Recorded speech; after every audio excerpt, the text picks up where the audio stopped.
Invitamos a este estrado al ingeniero David Mejía Sarmiento, quien se desempeña como gerente de la Autoridad Portuaria de Puerto Bolívar y presentará el tema Ventajas de la APPB en el desarrollo logístico y portuario de Ecuador, para quien pedimos un fuerte aplauso. Una vez más pedimos por favor a los asistentes tomar atención, hacer silencio, con mucho respeto para la persona que está aquí adelante.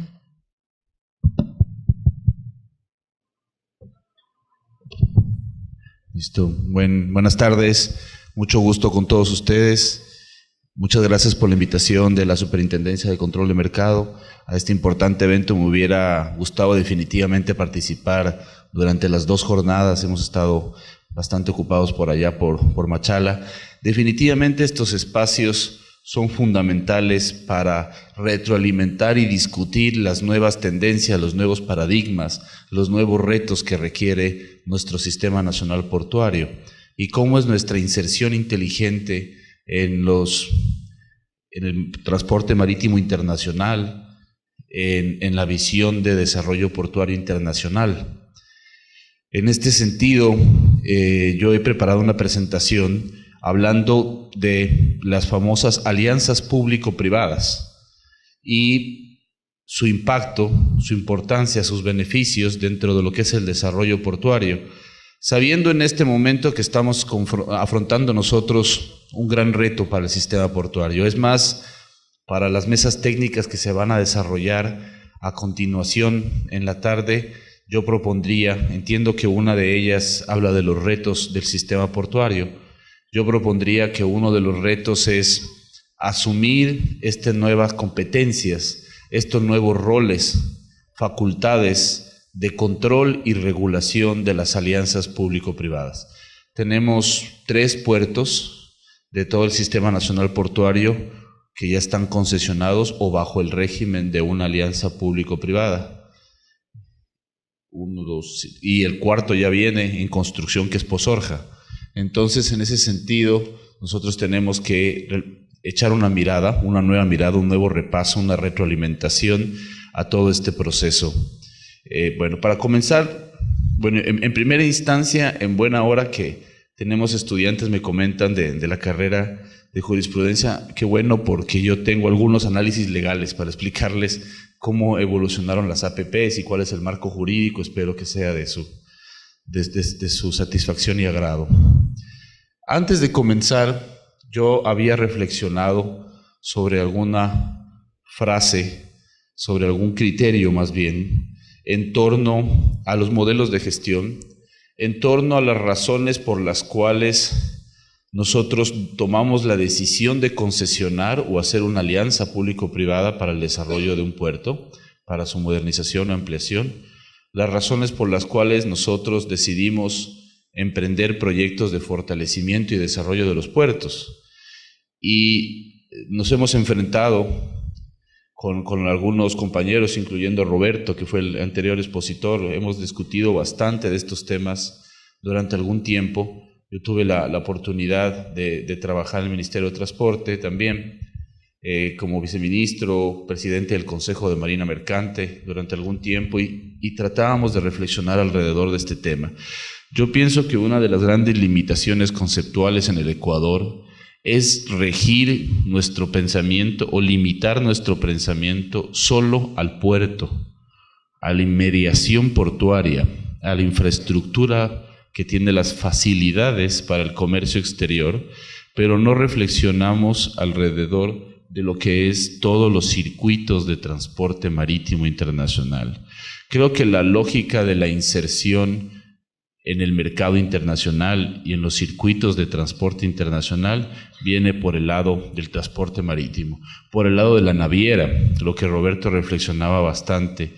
El puerto es mucho más estático, diría yo. Es un lugar de concentración de ciertos servicios que tiene ciertas características, bondades o beneficios físicos, comerciales, pero más allá de eso, lo que hay que entender como Ecuador, cuáles son las dinámicas hacia afuera y de carácter marítimo, ya lo que es logística pura. cuáles son las razones por las cuales ciertas navieras vienen a recalar en nuestros puertos. ¿Cuál es la necesidad comercial atrás de todo esto? ¿Cuál es el origen económico, financiero, estratégico, global alrededor de los movimientos y las dinámicas que se dan en el transporte marítimo? Eso es uno de los elementos que yo quiero dejar como pendiente. Veamos si se puede ir contestando alrededor de toda la presentación, pero que siempre lo estemos reflexionando. Disculpen los anglicismos, les juro que en la computadora no encuentro el otro signo de pregunta el que se pone al principio. Ya las computadoras vienen en inglés. Aquí tenemos, vamos a empezar haciendo algún pequeño recorrido, una introducción en lo que son las alianzas público-privadas. También, aparte de haber tenido la oportunidad de trabajar en el sector portuario, yo soy especializado con una certificación internacional en alianzas público-privadas y hemos tenido la oportunidad de estructurar algunas de ellas en otros sectores estratégicos, sector del agua, y en este momento evidentemente estoy administrando una alianza público-privada en pleno proceso de ejecución en Puerto Bolívar para el desarrollo del puerto, que es uno de los proyectos más complejos, más que amerita mayores retos, una de las cosas más difíciles que me ha tocado hacer en esta vida. Ya vamos a hablar al respecto de esto. Una cosa es estructurar alianzas público-privadas, están de moda. Ustedes deben darles en las clases también el tema. Ustedes, me imagino, están pidiendo que les expliquen este nuevo marco jurídico, qué interesante. Lo están hablando a todo nivel, sale en las redes. Pablo Campana, nuestro ministro de Comercio Exterior, lo promociona por todo el mundo. Pero, ¿qué involucra hacer una alianza público-privada? ¿Qué elementos, qué aristas hay que tomar en cuenta? No es nada fácil, ya en su plena ejecución, con miras a la sostenibilidad y a la gobernanza, hay que realizar realmente grandes esfuerzos para acercar la brecha entre los intereses privados, empresariales, y los intereses públicos, la política pública, el cumplimiento de derechos. No es nada fácil, pero estamos asumiendo la curva de aprendizaje aquí en el país. Espero nos vaya bien. Tenemos la pirámide de Kelsen, un instrumento que ustedes utilizan mucho para jerarquizar los instrumentos jurídicos. Entonces tenemos primero la Constitución de la República, evidentemente, de pronto me faltan los convenios internacionales. Aquí lo importante es el orden de prelación que se establece en la Constitución en el marco de estas alianzas público-privadas. Todo parte de una excepcionalidad. Nuestra Constitución del 2008, a diferencia de la del 98, lo que nos dice es que el Estado se reserva la capacidad para gestionar los servicios públicos o los sectores estratégicos por su importancia y relevancia en la economía y en el desarrollo, pero existe una posibilidad, deja abierto una pequeña ventanita para que pueda haber participación privada. Y en ese sentido se crea este régimen de delegación excepcional de los servicios públicos o los sectores estratégicos. Después de esto vino el Código Orgánico de la Producción, el famoso COPSI, y derivado de esta raíz, de esta misma raíz, la Ley de Incentivos para APPs, porque al fin y al cabo son leyes que tienen una serie de incentivos arancelarios y tributarios para apoyar el desarrollo de estos proyectos importantes, emblemáticos, de importancia nacional en el desarrollo de infraestructura y servicios. Entonces aquí tenemos algunos elementos que se han desarrollado alrededor de esta ley. Como ustedes saben, la estamos probando en este momento con una institucionalidad que ha tenido su grado de evolución, el famoso Consejo Interinstitucional de APPs, Comité Interinstitucional de APPs y su Secretaría Técnica. Ahora se ha dividido, está en 2 ministerios diferentes, en el Ministerio de Transporte está gran parte y estamos avanzando sobre el tema. Después de esto vienen evidentemente los decretos ejecutivos. Solo voy a hablar de los que competen al sector transporte, logística, puertos, por el ámbito de este evento.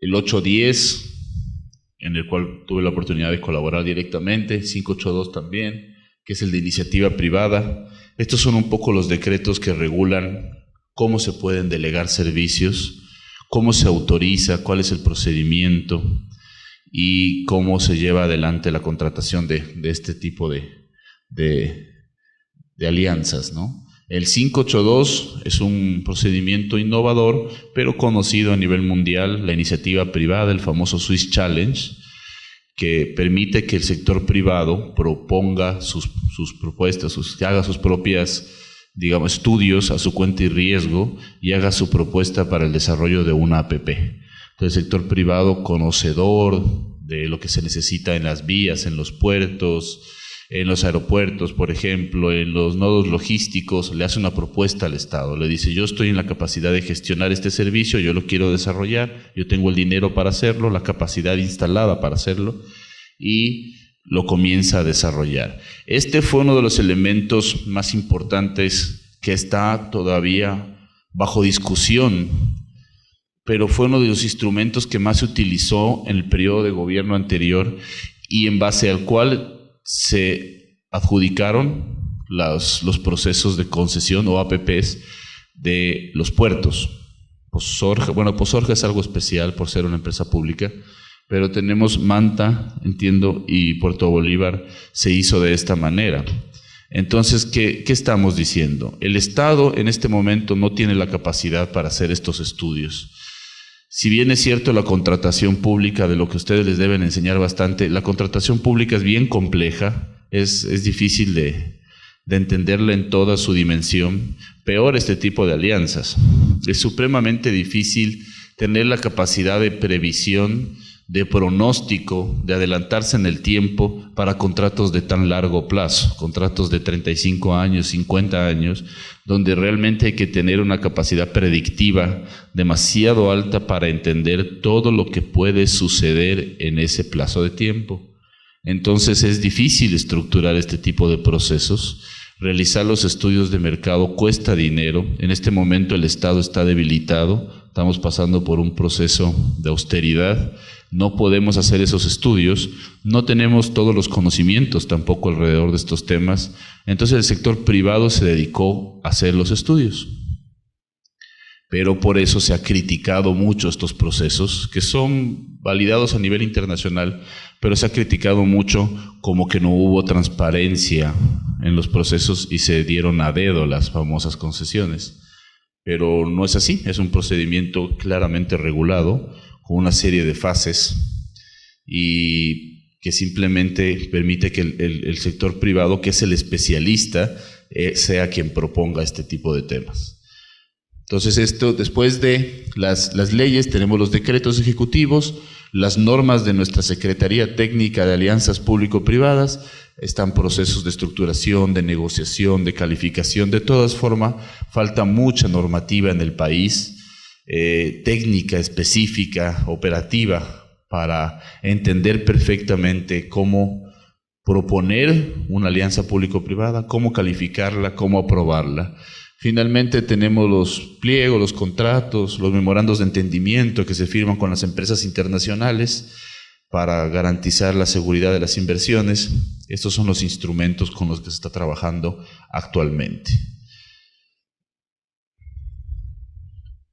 Teníamos la Constitución, como yo les decía, viene el COPSI, esto es un orden un poco cronológico, los decretos ejecutivos que se desarrollan para facilitar la inversión privada. Por otro lado, sale la Ley de Empresas Públicas, que desarrolla la capacidad asociativa.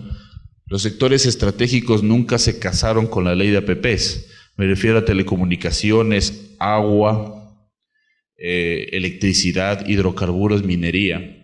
No necesariamente utilizan la ley de APPs para desarrollar proyectos con inversión privada, sino que tienen sus propias leyes sectoriales y la ley de empresas públicas que le da bastante facilidad a las empresas.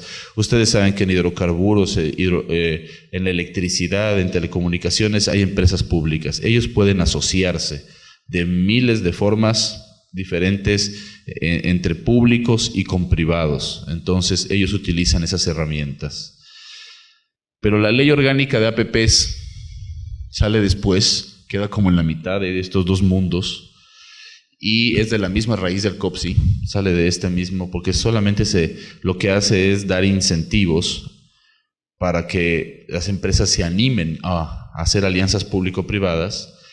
Lo que hace es abaratar los costos de la gestión de un proyecto al darle los mismos beneficios que tendría el Estado, arancelarios, tributarios para el desarrollo de una obra. Entonces abaratamos los costos de un proyecto. Se crea el Comité Interinstitucional de APPs, una sola figura, la alianza público-privada, que en resumen es un contrato de largo plazo para prestación de servicios, un famoso DBOT, que es Design, Build, Operate and Transfer, diseño, construcción, operación y transferencia. Esto quiere decir que en la medida de lo posible agrupamos todas las fases de prestación del servicio en un solo contrato. Eso tiene sus cosas positivas y negativas. Tenemos que crear una sociedad de propósito especial que nos va a dar los incentivos y se requiere la delegación excepcional. Creo que están haciendo una reforma ahorita como parte de la ley de fomento productivo que tanto está sonando. Están haciendo una reforma en la ley de alianzas público-privadas para que no se tenga que firmar ese decreto, porque es complejo y burocrático que el presidente tenga que cada una de las alianzas público-privadas aprobarla. En cambio, en la ley de empresas públicas, ustedes tienen la posibilidad no solo de hacer una alianza público-privada, sino alianza estratégica, consorcio, asociación, empresa mixta, y tienen mucho más independencia. Solo el directorio de las empresas ya puede aprobar esto, no tanto el presidente de la República. Pero esto no quiere decir que haya proliferado la iniciativa de alianzas estratégicas con esta ley. No han salido muchas. Las empresas públicas no han utilizado mucho este instrumento. Se quieren ir todos por la ley de APPs. De pronto falta la comprensión de que tenemos disponible varias herramientas. Aquí está el procedimiento. Esto no lo voy a describir, solamente para que sepan que no son contratos que les falta transparencia, sino realmente se pasa por una serie de fases, negociaciones, concursos, calificaciones, para llegar. Este es el ejemplo de Puerto Bolívar. Vamos a un esquema conceptual rápido. La alianza público-privada, de pronto tomé conceptos mezclados de algunos lugares, pero este es un acuerdo de colaboración entre el sector público y privado para el desarrollo conjunto de un proyecto estratégico o de interés colectivo, en el cual el Estado delega provisionalmente competencias al actor privado para la modernización, desarrollo, optimización, usufructo y explotación de dicho bien. A cambio, procura maximizar la transferencia de riesgos al actor privado, principalmente a la inversión. Entonces, en este sentido, lo que estamos diciendo es que la alianza público-privada no es privatización, se utiliza mucho, ¿cómo se dice? Se prostituye mucho la definición, el concepto de alianza público-privada, se confunde con privatización. Privatización es entregar una competencia al sector privado o un bien público de manera permanente, para siempre. ¿Sí? Ustedes oyeron en el gobierno anterior, en la última fase de pronto, que hablaban de, ¿cómo se llama?, un proceso de desinversión del Estado, la compra de bienes públicos y empresas del Estado. Iban a vender CNT, iban a vender TAME, iban a vender algunas hidroeléctricas. Eso es privatización. La alianza público-privada solamente es temporal, puede ser de largo plazo, pero es temporal. Yo le estoy prestando un bien, puede ser una vía, un aeropuerto, un puerto, un terreno, para que desarrolle un proyecto el privado, cobre por eso, evidentemente, tenga su rentabilidad, sus ingresos, y lo modernice, desarrolle, lo gestione, lo posicione, lo comercialice y me lo devuelva. Las características principales: se orienta a la provisión de bienes públicos, a obras de infraestructura y equipamiento, se materializa en contratos de mediano y largo plazo, involucra todas las fases de prestación del servicio. Esto es importante, yo lo había dicho antes. Tratamos de integrar los estudios con la construcción, la operación, el mantenimiento. Aquí hay cosas positivas y negativas, como decía.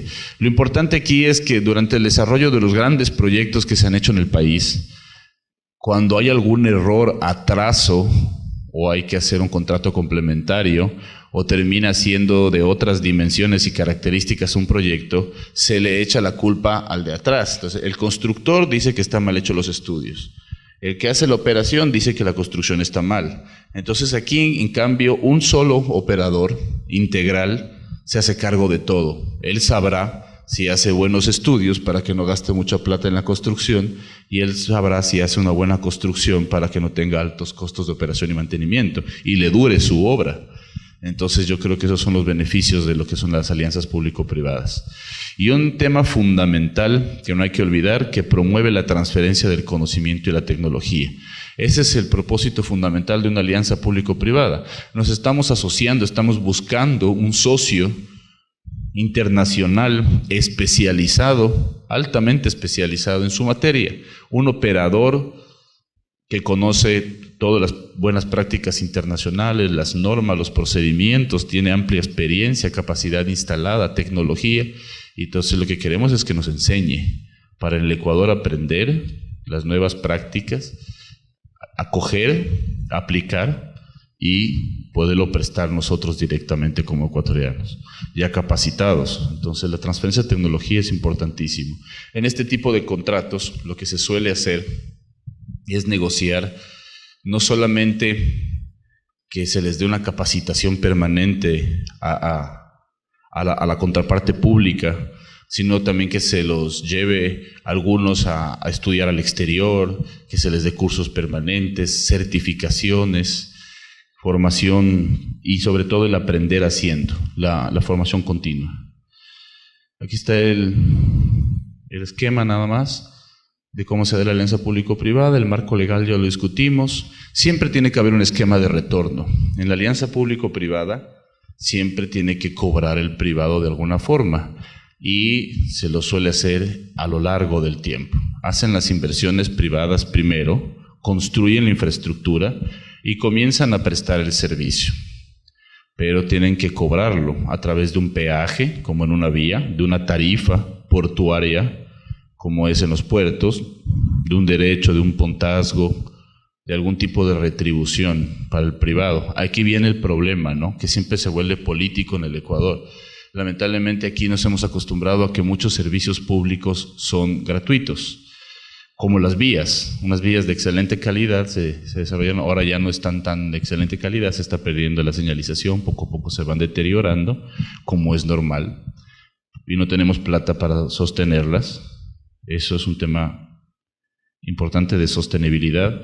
Entonces el privado va a cobrar, se va a hacer más cara la vía, va a costar, va a haber 2, 3 peajes de $1, $1.50, y el usuario no reacciona de manera positiva a este tipo de cambios. Fue una de las grandes peleas también en el Puerto Bolívar, también por el desarrollo de un nuevo régimen tarifario. Entonces, ese es un elemento fundamental que hay que estructurar bien desde un principio en una alianza público-privada. Pero también tiene que haber una reflexión de parte del usuario, la corresponsabilidad. Si queremos que los servicios continúen estando en un nivel óptimo de calidad o en un nivel aceptable de calidad, tenemos que contribuir también y financiar entre todos el mantenimiento de esos servicios. Justamente aquí está, sostenibilidad y calidad del servicio. El Estado da bienes públicos, el privado da inversiones, infraestructura, tecnología, talento humano. Y aquí el elemento principal es buscar este equilibrio entre los derechos ciudadanos y el mercado, que es bastante complejo. Miren, el objetivo sustancial, lograr equilibrio y sostenibilidad, gobernanza entre los ámbitos sociales, empresariales, políticos, económicos, ambientales, no es cosa fácil en ningún momento. Realmente el desarrollo de este tipo de proyectos tiene connotaciones políticas, siempre existe un sentimiento de parte de la población de que se regaló el servicio al sector privado, de que se perdió algo que es nuestro, ¿sí? No importa si es para mejorar la calidad, pero hay ese rechazo. El sector empresarial quiere trabajar muy independiente de la regulación del Estado, en sus tiempos, de su forma, y no entiende lo que es el cumplimiento de derechos, no entiende lo que es la redistribución en obras de compensación, el enfoque social, y es complejo llegar a tener el mismo lenguaje. Entonces, bueno, en cuanto a la sostenibilidad del servicio, ¿qué nos garantiza estas alianzas público-privadas, estos contratos? Integración del ciclo del servicio, ya lo dije varias veces, certeza de presupuesto, es importante. Nosotros podemos financiar una obra, hacer una vía ahorita, pero no sabemos si la vamos a poder mantener, si hablamos del Estado puro, ¿sí? De la gestión pública pura. Con las inestabilidades y los fenómenos macrocoyunturales, macroeconómicos coyunturales, no sabemos con el petróleo qué va a pasar, qué tipo de crisis pueda venir, y no sabemos si podemos financiar este tipo de infraestructura a largo plazo. Entonces, supuestamente este contrato sí nos da la certeza de que vamos a acabar el proyecto y lo vamos a financiar completamente. Tenemos un alivio al financiamiento fiscal, evidentemente. El Estado ya no concentra todo su presupuesto en grandes obras de infraestructura para el desarrollo, sino que lo utiliza para educación, salud, para la vivienda de interés social, lo puede redistribuir en otros ámbitos que pueden ser más urgentes en cuanto al cumplimiento de derechos. Previsibilidad, esto es importante. Toda la inteligencia de negocio que te traen estos contratos es importantísimo, porque realmente trabajar con un sector privado, y ahí sí es importante que el sector privado le brinde al Estado esa visión empresarial de cuidar cada centavo, de ser más eficientes, de planificar adecuadamente las inversiones. Eso a mí me parece muy beneficioso y sano para nuestro Estado en este momento, porque sí se cometió, yo soy muy crítico, se cometió algunos errores en la priorización de proyectos o la orientación de cierto presupuesto para proyectos del Estado, en el cual se hicieron elefantes blancos, lo tengo que decir así. O sea, realmente se trató con la mejor voluntad de decir, de una vez construyamos la hidroeléctrica, pongámosle todos los elementos, de una vez las conexiones, de una vez parqueaderos, de una vez oficina para los trabajadores, de una vez los accesos hasta Quito, de una vez hagamos un aeropuerto con helipuerto y de una vez... Entonces era demasiado grande la infraestructura y realmente no era necesaria para ese momento. En cambio, el sector privado lo que hace es un poco medirte en ese sentido la inversión y construye lo que es estrictamente necesario. Todo el tiempo costo-beneficio, costo de oportunidad, se hacen esos análisis y un poco se distribuye mejor la inversión durante el tiempo. Para muestra un botón, por ejemplo, el contrato de Puerto Bolívar es de 750 millones a 50 años. De pronto no se necesita invertir todo en el puerto. No necesariamente puede ser un puerto de 750 millones, puede ser un puerto de 400, 500 millones. Pero no vamos a dejar de recibir esos 250 que restan, pero podemos desarrollarlo en vías, corredores logísticos, los corredores intermodales que decía Roberto. Podemos desarrollar áreas logísticas de apoyo, otro tipo de servicios dentro del marco de la inversión. Pero esa es la dinámica y la apertura que tienen que tener estos contratos, porque muchas veces no se necesita tremendo tamaño de obras gigantescas para prestar un servicio adecuado. Esa es la reflexión. En cuanto a eficiencia y calidad, como les había dicho, adopción de buenas prácticas, cumplimiento de normas, nueva tecnología, automatización, costo de oportunidad. La transferencia de tecnología ya lo habíamos abordado, y el desarrollo local es importante. Evidentemente, una obra de estas características debe generar desarrollo local. Nunca hay que perder esa perspectiva.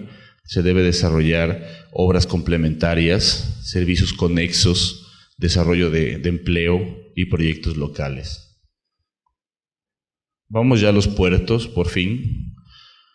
Aquí tenemos el Sistema Nacional Portuario. Se debe haber hablado de esto bastante. Entiendo que ayer la subsecretaria de Puertos también dio una exposición alrededor de los modelos de gestión.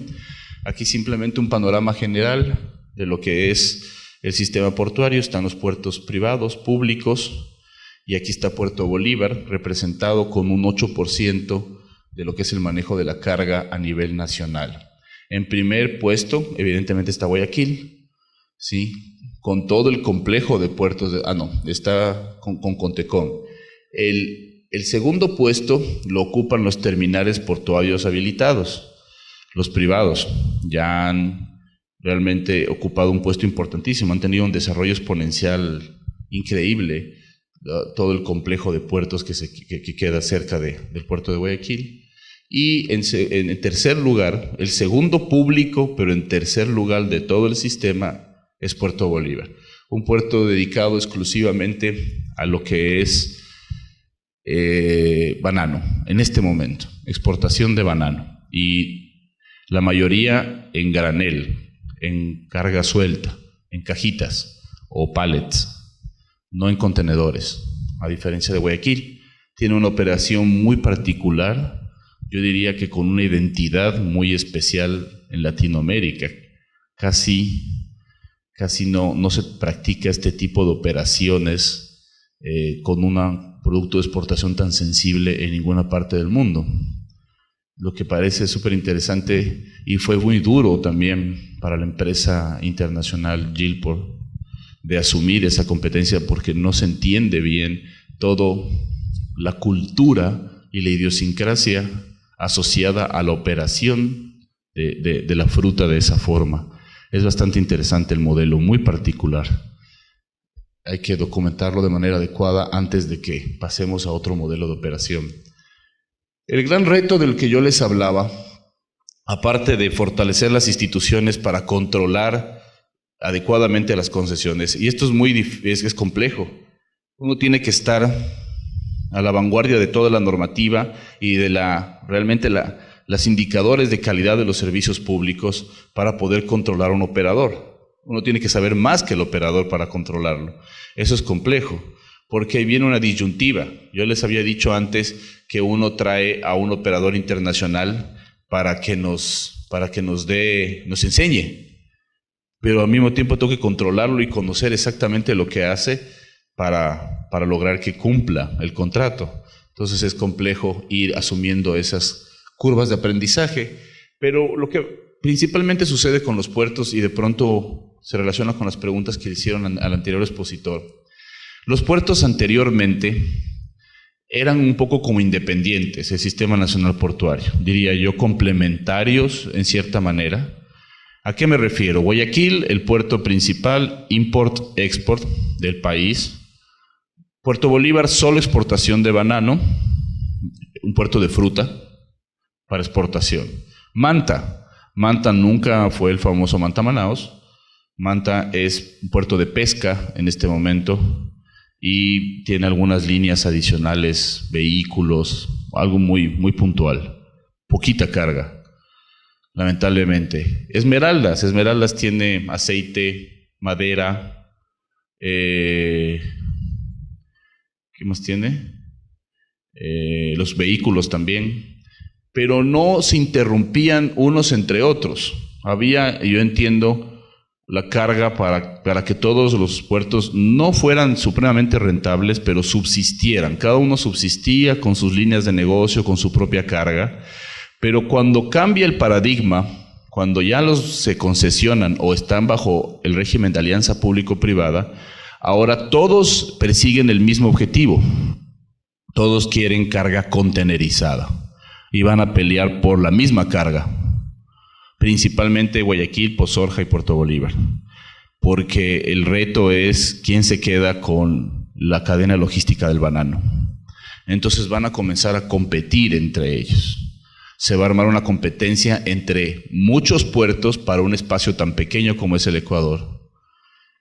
Puertos con muy buenas facilidades, cada uno con sus ventajas diferenciales competitivas claras, pero lo que hay que apuntar es realmente, y lo que el presidente nos pidió, y lo que se persigue desde el Ministerio de Transporte y la Subsecretaría de Puertos, es llegar a esa complementariedad, a equilibrar y evitar el canibalismo entre los puertos, porque pueden llegar a competir hasta destruirse el uno al otro. Esa es la nueva tendencia, porque ahora nos estamos internacionalizando. Entonces ese es el gran modelo, ese es el gran reto que debemos asumir. Debemos tener en cuenta que cambió el rol de los puertos o su enfoque estratégico, tal vez no el rol, son prestadores de servicios igual, pero su rol estratégico ahora es integrarse al mundo, trabajar con las grandes navieras, generar nuevos destinos comerciales y pasarse al modelo operacional del contenedor, y ahí va a tocar competir. Ya no vamos a ser tan especiales, Esmeraldas en su mundo especial con su chip de la madera, ya no va a pasar eso. O bueno, tal vez se mantengan esas líneas marginales de negocio, pero lo principal va a ser contenerización. E incluso Manta Agunza, el operador de Manta, dice que también está listo para manejar contenedores. No sé si tenga toda la facilidad logística, pero entonces entrará otro jugador más en competencia. Veamos qué tipo de cargas, cómo podemos especializar ahora no solo el puerto, sino el corredor logístico completo. Entonces, eso hay que tener en cuenta. Entiendo, esto lo pudo haber presentado ayer la subsecretaria, solamente quería, y es tomado de la subsecretaría, pero tenemos dos formas de trabajar en los puertos. El primero lo podemos hacer por administración directa, eso ya casi no existe en el mundo, aquí en el Ecuador tampoco, es decir, que en el puerto, bajo la nómina del puerto, contratado directamente por el puerto, se tenga 1000 personas que hagan todas las labores de los servicios portuarios, el montacargas, que operen las grúas, los estibadores, eso ya no pasa. Se trabaja siempre con empresas privadas que se llaman los OPCs, los operadores portuarios de carga o de buque o conexos, y uno los habilita, los contrata, los subcontrata de alguna forma, y se trabaja a través de esas empresas. Así trabaja Esmeraldas, que es el único que no está bajo un régimen de APPs o concesión. Y lo que quiere Esmeraldas es fortalecer cada línea de negocio antes de ir a una concesión global. Y la otra es la alianza público-privada, que ustedes ya entienden, tiene un operador global grande, que él es el que se encarga de subcontratar o de trabajar con los operadores. Aquí justamente lo que les decía, esto se les puso el presidente de la República, no sé si ayer ya se expuso esto es hacia dónde queremos ir nosotros. Por ejemplo, la Autoridad Portuaria de Puerto Bolívar, ¿cuál es la visión? Ser un puerto multipropósito, no solo de banano, podemos manejar otras líneas de negocio. Y queremos ser el puerto exclusivo del sur de Ecuador y norte de Perú. Tal vez si hacemos esa discriminación, esa especialización por corredor logístico, y de manera territorial decidimos una zona específica para desarrollar nuestro hinterland, que se llama nuestra área de influencia, capaz no nos peleemos tanto con Manta, no nos peleemos tanto con Esmeraldas, que es el puerto natural de Quito, y así debería serlo, y deberíamos construir hacia allá, y con Guayaquil. Entonces, eso es lo que tenemos que ir un poco creando, estos clústeres, estas áreas de influencia, definirlas claramente. Planificación territorial, de pronto tengo el sesgo por ser geógrafo, pero yo creo que es lo que hay que hacer. Los beneficios de los modelos, me voy a adelantar un poco más. Estas son las inversiones, un total de inversiones proyectadas que nos prometen cada uno de los operadores portuarios. Veamos si se pueden lograr a concretarse. De pronto no es necesario, ya tenemos modelos rentables sin tanta inversión. Este era el contrato un poco de alianza público-privada con Gilport, TQ. Tiene 5 fases, 750 millones, 50 años, mucho equipamiento, desarrollo de infraestructura nueva, dragado para tener un mejor acceso, modernización, expansión, desarrollo, estrategia comercial, posicionamiento global, que vengan todas las navieras internacionales, vender mejor nuestro producto, posicionarlo. Lo que sí debo decir aquí es que es una oportunidad histórica para el Ecuador, que Puerto Bolívar se desarrolle, porque tiene las capacidades, las bondades físicas, naturales, y se puede convertir en un puerto multipropósito perfectamente competitivo. Por ahí preguntaban, ¿le ponemos más a Guayaquil, le damos más o distribuimos? Yo iría por el modelo de distribuir un poco. Guayaquil debería recuperarse comercialmente de un fenómeno que ha tenido de interrelación con los puertos privados, pero por lo demás deberíamos utilizar a Puerto Bolívar. Es importantísimo para el desarrollo de todo el sur del Ecuador, desarrollar ese puerto. Aquí están las áreas de desarrollo, el dragado, lo voy a pasar rápido, todo el equipamiento que se va a construir, el nuevo visionamiento de las naves. Ya somos un puerto de aguas profundas. Roberto dijo que necesitábamos un puerto de aguas profundas, aparte de Manta, y pues ahora cuando esté listo ya tenemos este también, ya está a 12,5, el muelle 5 está a 14,5, de profundidad, ya pueden entrar algunos buques de un calado mayor, y eso nos trae economías de escala, ahorros, y nos integramos al mundo de mejor forma. Queremos integrarnos a las redes de transporte marítimo, incentivar el comercio exterior, garantizar el desarrollo de las operaciones. ¿Qué se ha hecho en este año en el marco de esta alianza público-privada que ha demorado en su arranque? Este tipo de alianzas demoran en su arranque. Otro elemento fundamental que les comento como parte de esto, son contratos de 50 años, no esperemos que en el primer año funcione perfecto, realmente tiene bastantes tropiezos hasta hacer realmente la transición, pero mientras tanto hemos atraído las navieras más importantes del mundo, se renegoció el contrato para su sostenibilidad y competitividad, hubo un fortalecimiento de la facultad de control y regulación, estamos en todo un proceso de fortalecimiento y ya hubo el dragado, ya tenemos los accesos adecuados. Dentro de lo que fue la renegociación, fue un ámbito bastante sistémico, fue comercial, contractual, programático, técnico operacional. Estamos presionando para el desarrollo de inversiones, mejoramiento de la calidad del servicio, pero con tarifas competitivas, mucho más bajas, totalmente alineados con las expectativas del sector exportador bananero, nuestro cliente principal, evidentemente. Y como dijo Roberto, no hay que darle más vueltas. Quienes financian al puerto no son las navieras, no son nadie más que los exportadores bananeros. Entonces hay que ser sensato con esos temas. Y por eso negociamos y logramos con éxito bajar las tarifas, ajustarlas. Estos son los proyectos complementarios. Nunca olvidarse del desarrollo local, ya lo había dicho yo. Puede darse un gran proyecto logístico de desarrollo económico y productivo, pero no hay que olvidarse del desarrollo de la comunidad.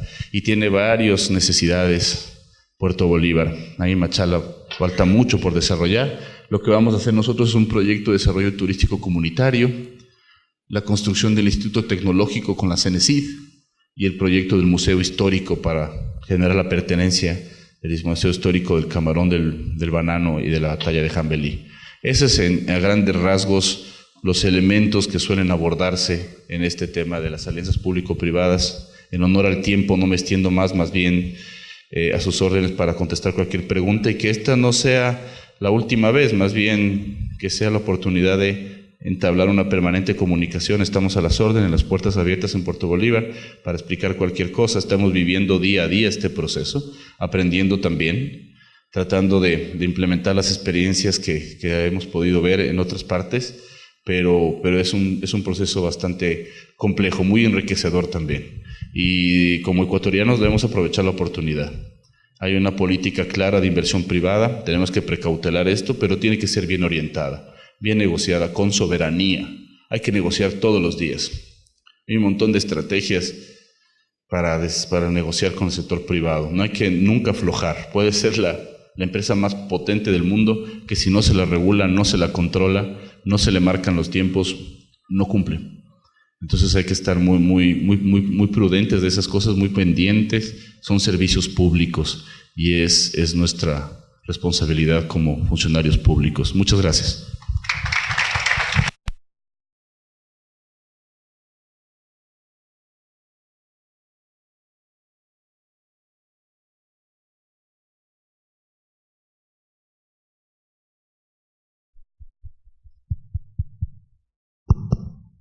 Bueno, debido al tiempo que tenemos, que ya es corto, quisiéramos saber si hay alguna pregunta. Solo una pregunta, por favor.